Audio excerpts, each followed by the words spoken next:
Hello, welcome back everyone to the Roots Run Deep podcast, to our fourth episode. Today we're going to be talking about mutual aid, and I'm here with my co-host. Hello, my name is Kiara. And my name is Rafa. And just like all the other episodes, we really like to get into some definitions. And before we get into the ones that we find online, we kind of like to give our own definition that we have made up in our own head, just so it's a little bit easier for us to digest when we hear these words, right? So I don't know if you would like to start us off, Kiara. Yeah, I don't have much of a definition, so much as just my understanding of it. To me, mutual aid.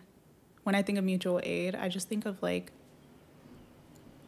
it's like a system to be able to offer support to people who might need it. And I feel like it's usually because of a certain situation. So there's a circumstance that happens that then leads people to need some sort of support. And then mutual aid is kind of like people within that, I guess, community coming together and offering that support to the people who need it. Yeah. I think the birds agree. Yeah.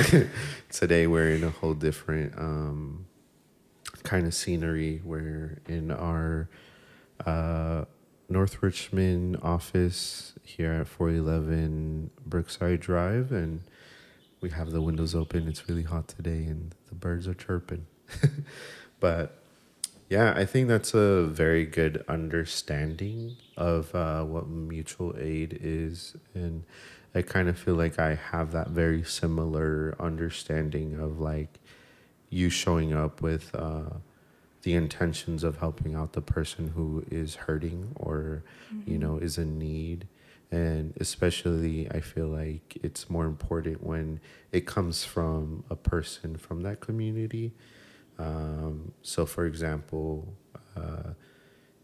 I feel like I could definitely show up for houseless folk or monolingual folk. I feel like anytime that they need help, I can definitely show up because I understand the barriers and challenges that they have to go through just to, do the simplest tasks ever. Mm-hmm. But yeah, I feel like with that, I feel like we have a pretty good understanding of what mutual aid, but I'll pass it back down to Kiara so she can read us the online definition.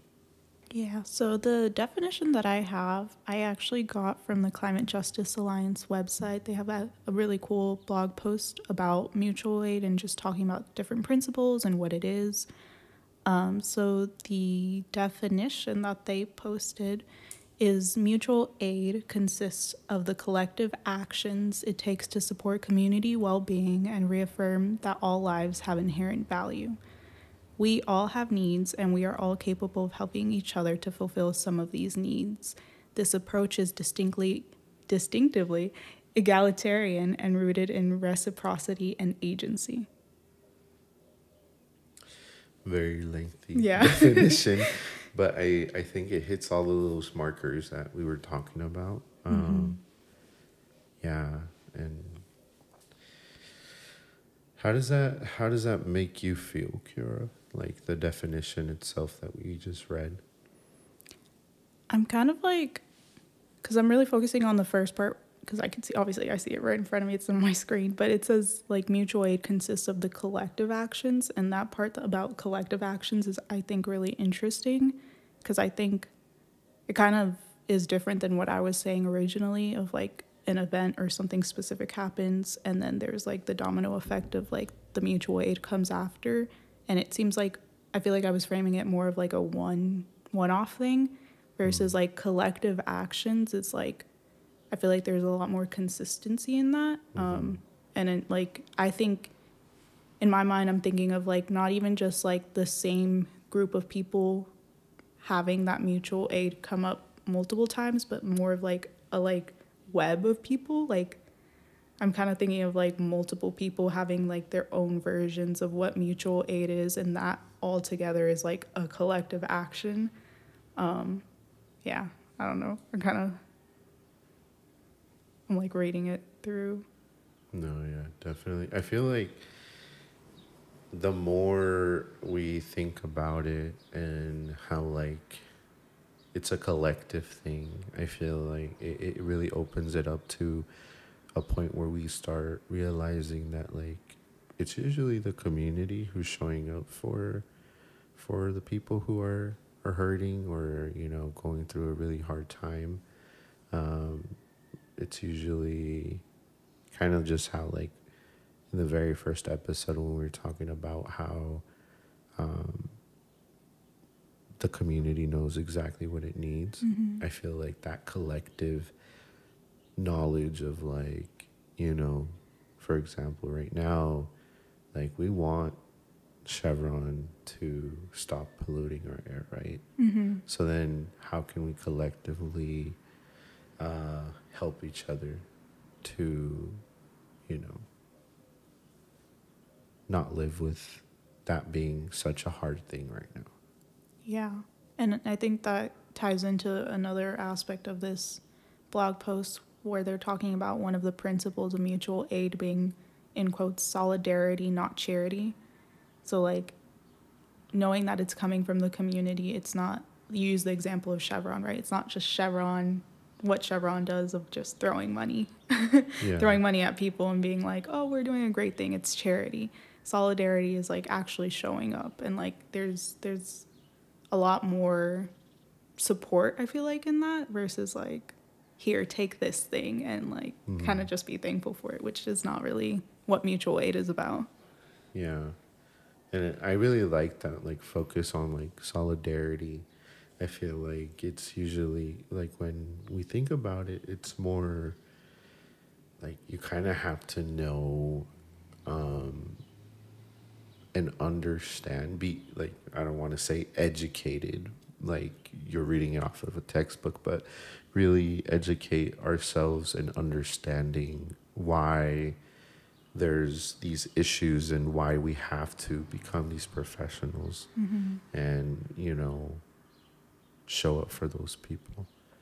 And yeah, like the whole Chevron thing right now, I feel like the main thing that a lot of organizers are doing is really trying to understand what the community needs, right? Yeah. And really focus on how we can put ourselves in this like collective action to move kind of like I don't know if many listeners have heard of the ballot measure that's being pushed forward on taxing polluters, and it's called the Make Polluters Pay initiative. And that's a form of collective solidarity work of like showing up for your community and understanding that it's the reason why we're fighting for this ballot measure is because we have children, we have aunts, we have uncles, we have family members that have asthma or have had any encounters with Chevron where there's harm done to them. But yeah, I think that that's like a really good example to really focus locally right now, kind of like the vision of mutual aid. And it doesn't have to really be just like this like I'm giving you something, and it's more of like a collective action. And I think that's way more powerful than, just being like, oh, I think what you need is more money to, buy yourself another inhaler. Yeah. Instead, it should be like, let's gather together and fight for clean air, where like you don't even have to spend money on an inhaler or anything that is like cancer treatment, right? Yeah. But Yeah, and I think kind of like how you're saying it being such a localized thing, it really does, like, it's kind of a perfect example for like the just transition framework, because in order for mutual aid to be done in this egalitarian way, in a very like, I would say, respectful way, is to have the people within the community being the people who decide what the community needs versus like, you know, the like outsourcing of that. And that's exactly what like just transition is pushing for, is like people who are affected by certain things or within the like certain like distance boundary of like making certain decisions, like they should be the ones who control those things, right? Like here, like you're saying, clean air, we should be the ones who dictate whether or not polluters, Chevron, whoever is allowed to like pollute our air, or if we want it to like, if we want them to go away. Like that is, it's like related, I feel like, in a way of like, yeah, just having that localized vision of like a support network. Yeah. And I feel like when you brought up that example of like how Chevron's like, here's some money, I know you need it. And obviously we need it, right? We Yeah. need money. We're in a very like impoverished community, and sometimes I hate using that word, or like, you know, like being like Richmond is like a low income and all of this stuff, because it kind of like going back to like that whole thing of like Richmond being a rich city. I do think it's very rich in roots and knowledge, and you know, people being in solidarity with each other. Yeah. So but going back into that, like, yeah, like there's no denying that our community is low income, which is the reason why we're a food desert. And also they're using that, like kind of like how we stated in our last greenwashing episode, like they're using that vulnerability of us needing that money, right? Mm-hmm. But also it kind of ties into like that whole idea of like the white savior. Yeah. And you know, like they're assuming that like they know exactly what we need at that point in time, you know. Mm-hmm. And I don't know, how do you feel about that, like the white savior idea? Like, do you think it's very common here in our community or not? I do, to an extent. I think that's my, I guess, like this whole like back and forth I have with the idea of mutual aid. It's something that I see as like a benefit, right? Like, again, getting support to people who need it.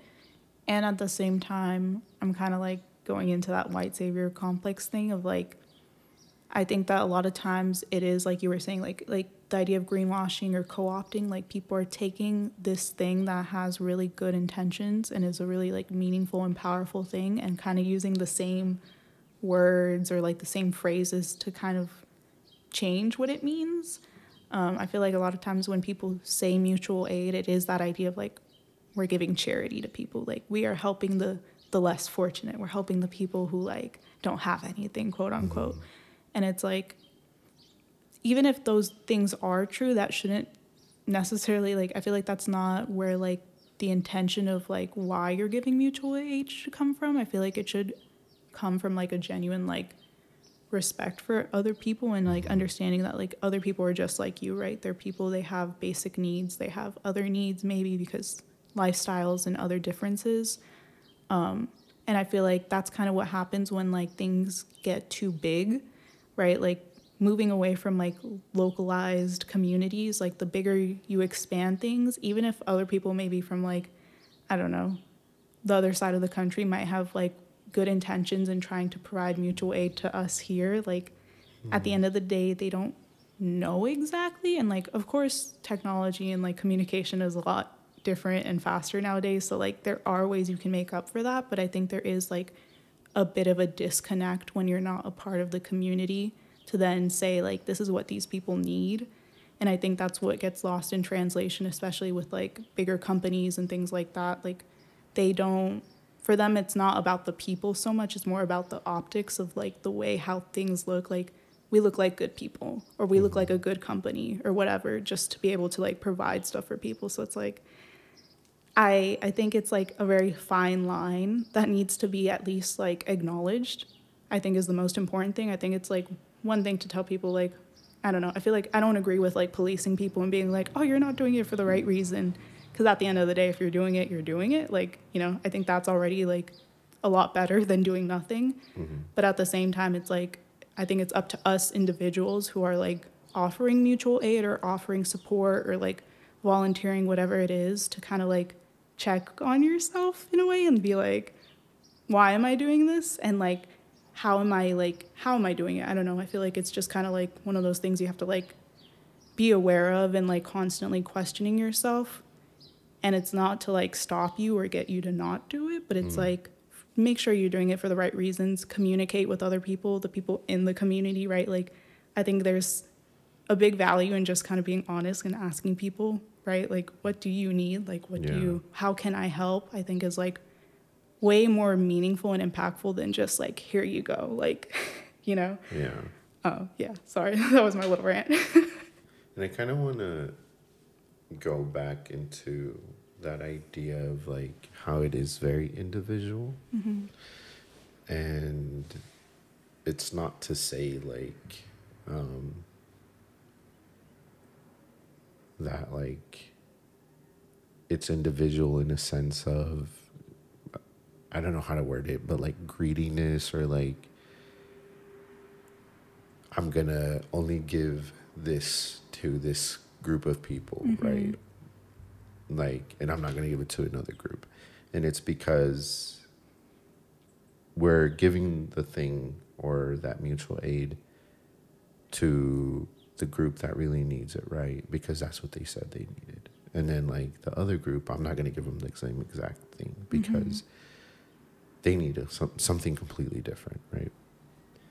And I'm saying that more to like put perspective on that because I feel like I have a hard time sometimes understanding kind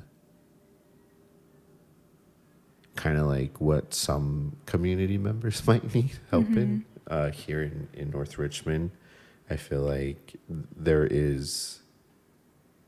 it's very unique. North Richmond is unincorporated. There is monolingual speakers. There are elders here that have been like long time North Richmond residents, you know, and I feel like their needs might be completely different, you know, but one thing in common that we might have is like the whole thing of like wanting for the city, our county to understand that we need completely different things. Like, for example, like again, polluters. I feel like that's one of the main things that we have in common. Like, we don't want that. Yeah. We want to breathe clean air. And I feel like that's me just kind of going in a way to make it a little bit easier for myself to understand. Because, like, mutual aid I feel like can be very difficult to understand sometimes. Because it's not just, like you said earlier, it's not charity work, you know? And it's more in solidarity. But, yeah, I don't feel like we see that very often today. Like, even with our own, like, government or even people who are just representing our community sometimes. I feel like the most... I don't know, like the most, I don't know how to put that in words either. Like the most frequently said thing by that one person is going to be seen as the thing that everyone needs. Like I feel like that's where there's a lot of like disagreements on like who we put on chair or, you know, things like that. Yeah. And I kind of just want to bring up that whole thing of like the government not really knowing sometimes what we need. And I don't know how you feel about that. Like, I feel like it's very hard when like, I feel like we're screaming and shouting exactly what we need, but they're like, this is a low income community. The first thing we could probably do is stop gun violence or police more, or, Yeah. you know, when in reality we have all these other needs. Yeah. I think that's why I'm like trying to be very aware of like not bashing on the idea of mutual aid, because that's not what I'm trying to do. But like, you know, the criticisms of like it's a like band-aid type of solution in a way, right? A false solution, if you will. Um, just because a lot of times people doing mutual aid are like people who don't have all the resources in the world, right? And Mm-hmm. that's, you know, that's not a bad thing per se, but it's I feel like oftentimes it's people within the community trying to fill in gaps for things that either like government agencies or like the like people with higher powers, um, things that they're not fulfilling. So those gaps are kind of just like left there, and it's like up to the community to kind of like come in and like fill that in. But it's like also the idea of like it shouldn't be our job. But some people probably disagree with that. Some people probably are more like it is our job, it's our duty.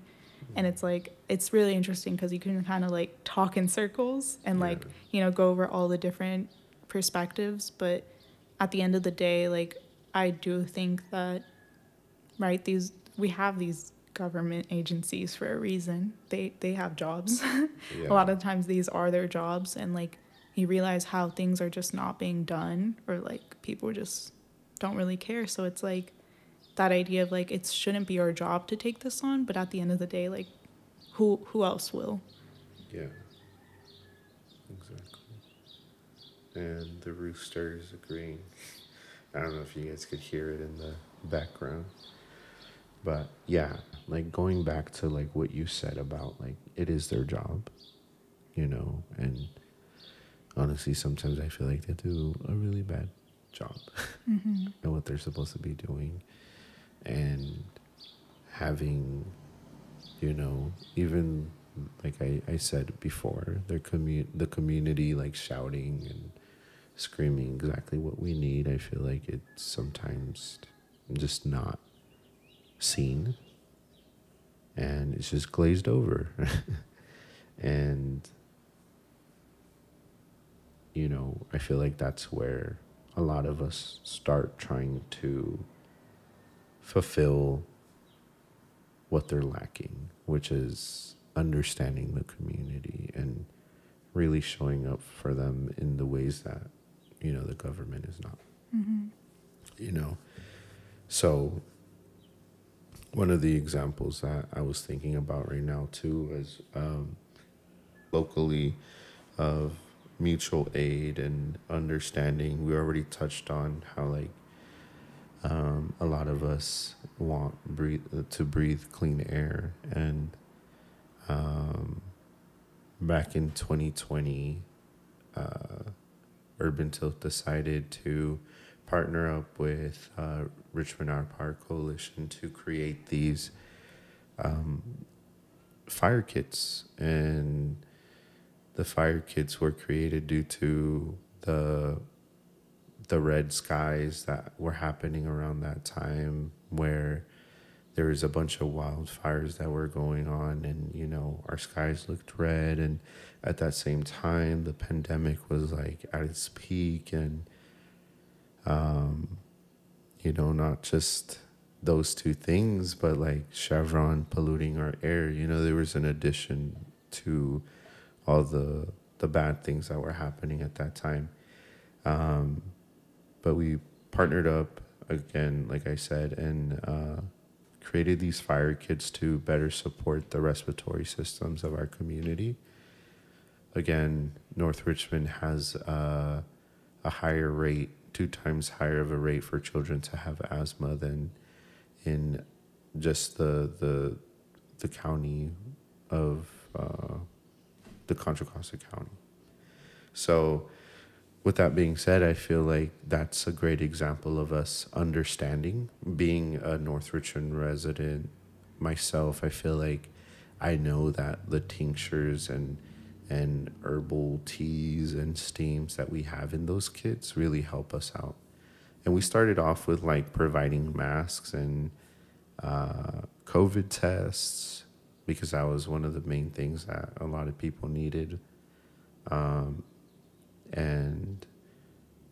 all the herbal stuff I mentioned right now, which was a tincture, a tea, and a steam.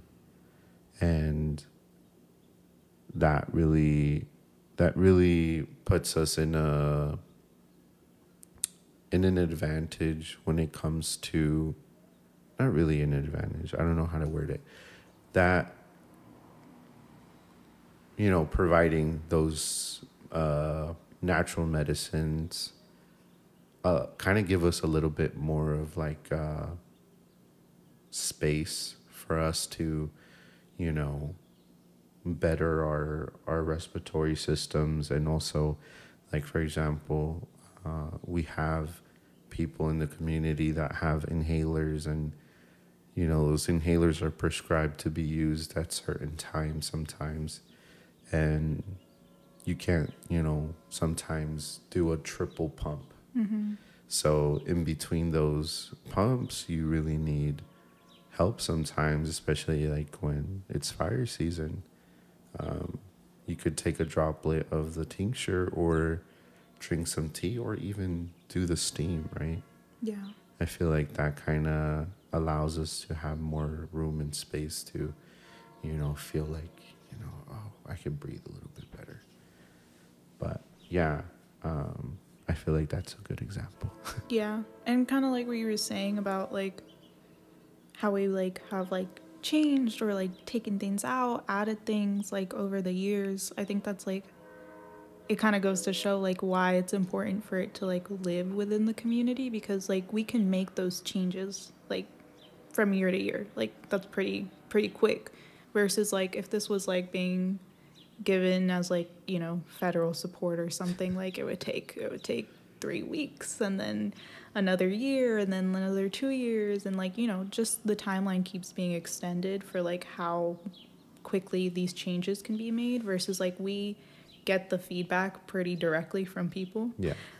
So like, you know, people will just tell us like, oh, like this is the thing I really wanted. Like I really wanted the tinctures. That's the thing I look forward to. So it's like, okay, we put more of an emphasis on the tinctures and the steams and the teas, the actual medicine part over the years, right? Like as, you know, people have been getting vaccinated and stuff, masks weren't like as in demand. We still have them. Obviously, if people were to ever ask for that, I think we would willingly like put them back in. But just kind of seeing like what do people actually need, what do they want. Last year we also did seeds, and we thought about like, oh, like a lot of people are telling us they don't even know how to plant them, and like we added instructions, but I get how it could be really complicated. So this year instead we're planning on having an event where people could actually come and we can show them how to plant seeds, how to seed save, how to actually like use these things, instead of it just being like, here, figure it out on your own. It's like, you know, we get that feedback, so we really like take that into account every single year when we're planning for this. Exactly. Yeah. No, yeah. I feel like that's I feel like that's a good point that you're giving right now, of like how this type of mutual aid is constantly changing, not based off of the organization, but based off of our community members, because it is very important for us to uplift their voices and their demands, their needs. And definitely the recipes change every year. Just because some people might want more anti-inflammatory herbs, or, you know, all catering the whole idea of like respiratory health, you know. So there's a lot of thought being put into these kits, these herbal kits that we provide to our community once a year, and still trying to figure out a way to provide it year round. But yeah, it's one of those things where it's not us telling the community what they need. Yeah. And I feel like that's very important. Yeah. And I like how in a way, like, which I don't know if this like applies for like my overall like idea of mutual aid, but I like how in a way like with this, it's the goal isn't even like this is the mutual aid. I feel like it's such an expansive thing. Like, sure, we give out the kits, but like there's so many ways that people can kind of like take little pieces of information and knowledge and kind of apply it into their own lives, where it's like that's knowledge that'll last a lifetime. Like, I think about how like we do tend to like give out a lot of kits to like schools or like areas where there's like a lot of kids, and to parents, PTAs and stuff like that. So I'm just like thinking about like a kid who like might, I don't know, drink some of the tea one day, and then like, you know, they grow up and they're like, oh yeah, like I remember that one herb like that I grew up drinking, and like, you know, you just like, it's like something that you carry with you for the rest of your life. And like, it makes me really excited because like that's how I felt like getting into this work and like learning about herbal medicines and stuff. Like, I've always like really appreciated plant medicine, so like just seeing the different things that you can get, like different benefits you can get from different herbs, it's like, I don't know, it's something I'm always going to carry with me. Doesn't matter where I end up later on in life. Like, it's something that I can like help teach people. And like, I don't know, I think that's like a really beautiful thing, is like the way that the not just like the actual physical medicines make their way around the community, but also the like knowledge of what they do. Yeah. I think is like really cool. No, yeah, definitely. And I also think that that's kind of like low-key awakening these parts of our, you know, like ancestral, spiritual parts of us, right? Like there's these roots of like, you know, like knowing that herbal medicine is good for you. Like, for example, shout out to Diana. I feel like I've learned so much about like what mullein does, you know, and you know how like in different cultures they might have like different translations in Spanish, right? So like mullein could be called gordolobo in the Latinx community, and you know, and it helps lungs kind of like take out all the nasty, gunky stuff that's in it, right? I feel like that's the number one herb I'm never gonna forget about. But yeah, like I remember like that whole like reading each herb's like kind of like what they do, the benefits of them, right?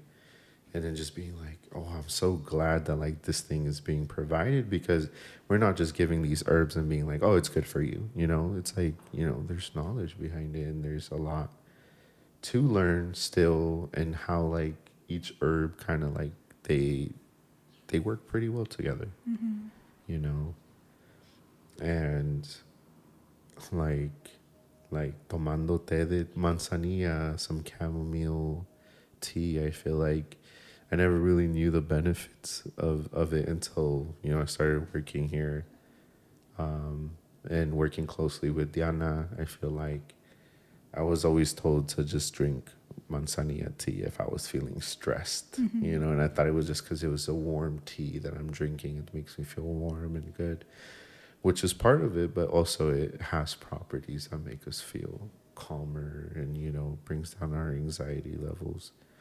But yeah, definitely that's also a part of mutual aid. I feel like, you know, we're taking part in actually bringing this knowledge, and also not just being like, you need to know this because I'm telling you to, or, you know, anything like that. But it's also because like we're being like, hey, like, you know, that little itch in your throat that you have, like, you know, like the ancestors used to use this for that, you know.